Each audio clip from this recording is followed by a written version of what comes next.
Hello বন্ধুরা, তো প্রতিদিনের মতো আজকেও আমি চলে এসেছি আমার লাঞ্চ থালি নিয়ে।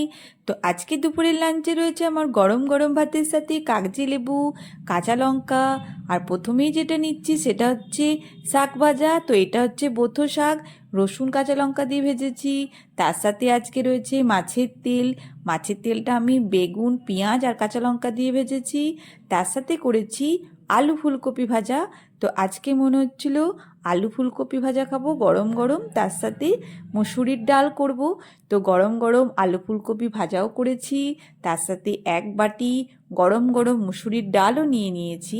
আর আজকে আমাদের সরস্বতী পুজো, সেজন্য আজকে প্রত্যেকের বাড়িতে আমাদের মাছ তো প্রচুর হবে, যেহেতু কালকে আমাদের সিজানো হয়। তো কালকে আমাদের সবাই পান্তা খায়, সেজন্য আজকে গরম গরম মাছ ভাজাটাই খেলাম। কালকের জন্য প্রচুর রান্না করতে হবে, সেগুলো সবই করতে হবে। তো আজকের লাঞ্চটা কেমন লাগলো?